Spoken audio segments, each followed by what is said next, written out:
எல்லாருக்கும் வணக்கம். நான் Hema Subramanian. Welcome to home cooking Tamil. ஸ்வீட்ஸ்னாலே நம்ம எல்லாருக்குமே ரொம்ப பிடிச்ச விஷயம். இன்றைக்கி ஒரு ஸ்பெஷல் ஸ்வீட் ரெசிபி தான் பார்க்க போகிறீங்க. இது சாக்லேட் பர்ஃபி. ஸோ வாங்க இந்த ஸ்பெஷல் சாக்லேட் பர்ஃபி எப்படி செய்கிறதுன்னு பார்க்கலாம்.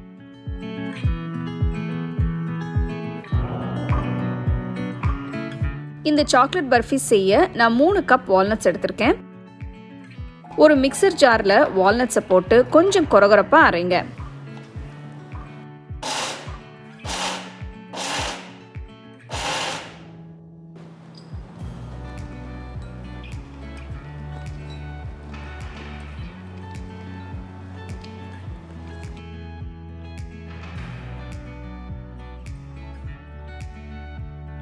நான் 200 கிராம்ஸ் சாக்லேட்டை எடுத்திருக்கேன்.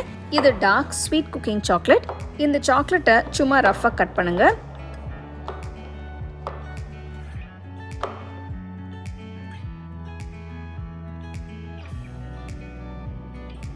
ஒரு பேனில் 50 கிராம் வெண்ணெய் போடுறேன். வெண்ணெய் நல்லா உருகி வரட்டும். அரைச்சி வச்சிருக்கிற வால்நட்ஸை இப்போ சேர்க்கலாம்.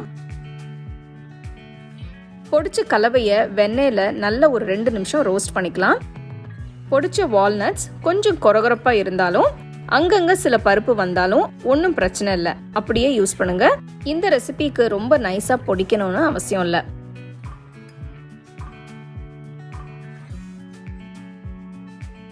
ரெண்டு நிமிஷம் கழிச்சு சாக்லேட் பீசஸை போட்டு அடுப்பை லோ ஃப்ளேமில் வச்சு நல்லா கலந்து விடுங்க. இப்போ பார்த்தீங்கன்னா நம்ம போட்ட சாக்லேட் நல்லா உருகி கரைஞ்சி வருது. அடுத்து ஒரு பாதி கப் பால் ஊற்றிக்கலாம்.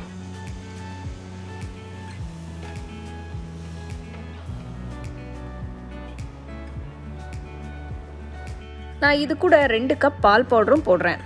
நான் எடுத்திருக்கிறது 250 ml கப். மெதுவாக கலந்து விடுங்க.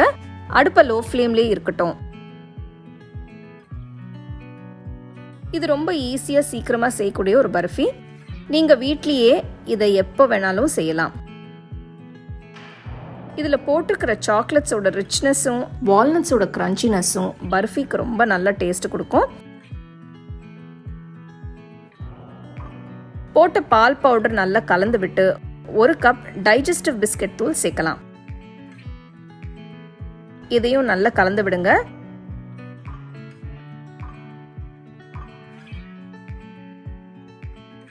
கடைசியா 1 கப் கண்டென்ஸ்ட் மில்க் சேர்க்கிறேன். நீங்க கண்டென்ஸ்ட் மில்க்கு பதிலாக சர்க்கரையை பொடி பண்ணி கூட சேர்த்துக்கலாம். பாருங்க இந்த பர்ஃபி கலவை எவ்வளவு நல்லா வந்திருக்குன்னு. அடுப்பை ஆஃப் பண்ணிடுங்க. ஒரு கேக் டின்ல பட்டர் பேப்பர் போட்டு பர்ஃபி கலவையை அந்த கேக் டின்னுக்கு மாத்துங்க.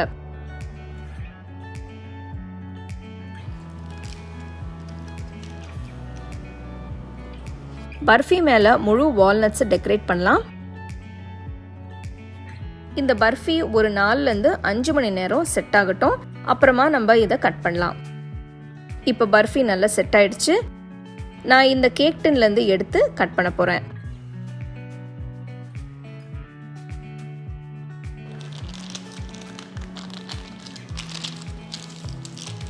நான் கொஞ்சம் பெரிய பீசஸாக கட் பண்ணுறேன். நீங்கள் உங்களுக்கு பிடிச்ச சைஸில் ஷேப்பில் கட் பண்ணிக்கலாம்.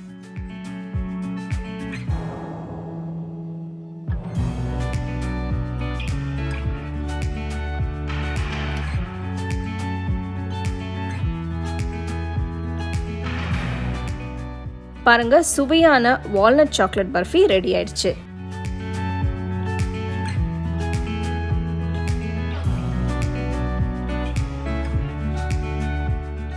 நல்ல ஒரு அட்டகாசமான chocolate barfi with rich walnuts எப்படி செய்யறதுன்னு பார்த்தீங்க. இது ரொம்பவே டேஸ்டியாக இருக்கும், ரொம்ப ஈஸியாகவும் செய்யலாம்.